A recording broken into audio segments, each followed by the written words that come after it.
them scheduled. So we were just kind of super hustling recently to get a bunch of guest book, and now we're booked through, I think, mid-January, which is kind of Oh crazy. wow, Yeah. that's awesome. So of course now, for like, I guess the buzzword is influencer marketing per se.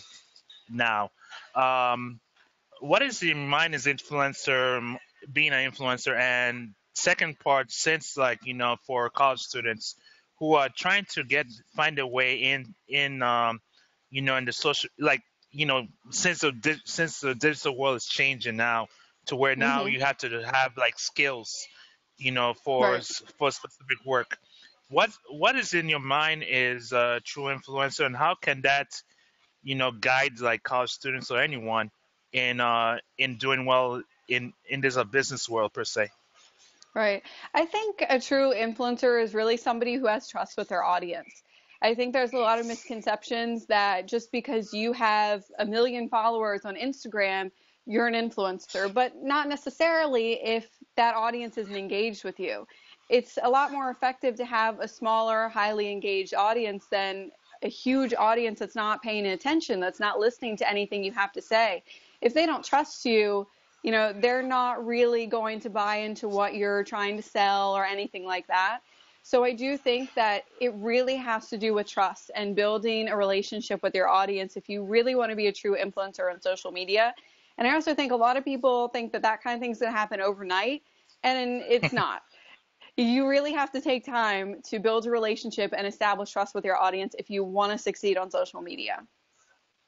Oh yeah, definitely agree 100% with that. And of course, too, it's like, with the for Twitter chats as well. That's really another way to build that trust as well, which, big fan of Twitter chats, and also a big fan of Twitter anyway. Right. I mean, Twitter just makes it so much easier to have a conversation with people in real time. I mean, you could certainly do it on Facebook or Instagram or whatever, but it's a lot easier on Twitter. And I do feel like on that platform, people are a lot more open to having conversations. And I think chats kind of break the ice a little bit and make it easier to reach out and start a conversation when somebody might be a little afraid to reach out to someone new. Awesome. And so now I gotta ask, did you by any point when you started your blog or business, did you by any point thought that had any doubts that you were going to succeed? And if so, how did you overcome those doubts? I definitely think so. I think everybody, when you're starting a business or you're starting a blog that maybe you hope to turn it into a business, I think everybody's going to have doubts because you don't really know. I think it's easy to go online and see all of these people who have so much success with blogging or social media and think that that's going to happen to you and that it's going to happen overnight and it's going to be so easy. But what they don't realize when they're on the outside is that it does take a lot of work to build a blog. I mean, you're a writer, you're an editor, you're a graphic designer, you're a social media marketer, you're managing a website, you're your own personal assistant, and so much other stuff. There's a lot to take on if you really want to make it in blogging.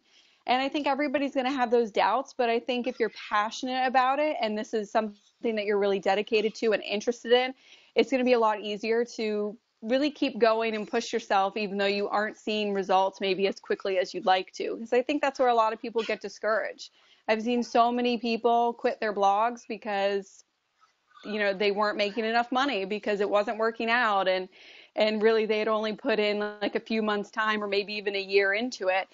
Just because you put a year into blogging, it doesn't necessarily mean you're going to have success, but you got to keep going if it's something that you're really passionate about.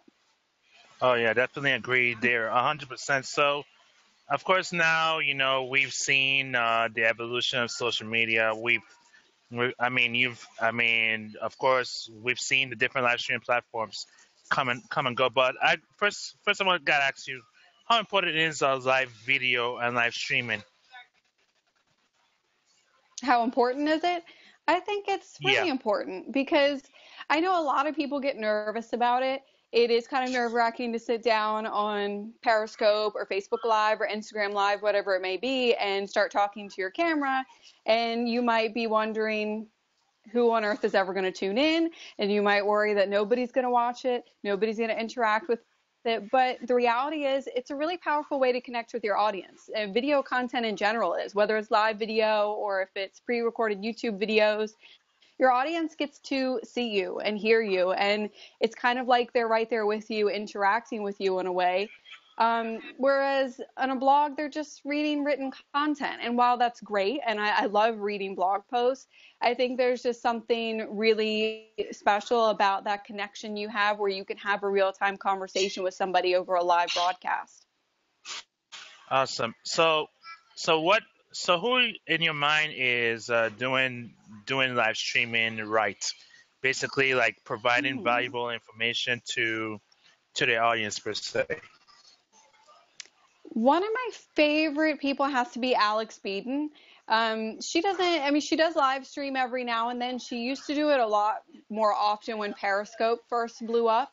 But when she does a live stream, I think she does it really well. She packs a lot of value into it. She pays attention to the comments that she gets and engages with the people who are watching. She answers questions.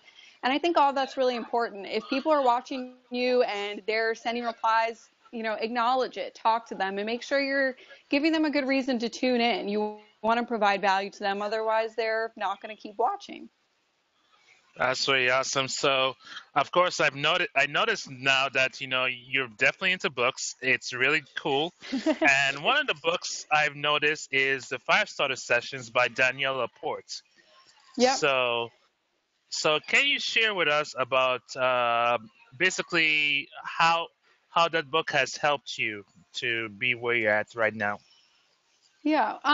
In that book, there's actually another book that she has as well, The Desire Map. But in the Firestarter session, she does touch on what she talks about in The Desire Map, her other book, which is core desired feelings, which is really just taking a few key feelings, the way you want to feel in your life, in your business, in your relationships, whatever it may be, and really taking that in every day and making sure you're doing things that help you feel that way. And I think that that's been really huge for me because when I was working a job that I hated every day, I certainly wasn't feeling the way that I wanted to feel when I, completed everything in the desire map and the fire starter session. So I think it's really important that if you're going to start a business or anything like that, you want to do something that makes you feel good and that you truly enjoy. Otherwise, it just starts to feel like a chore. So I think everybody should, really try to live their life in a way that makes them feel fulfilled and happy.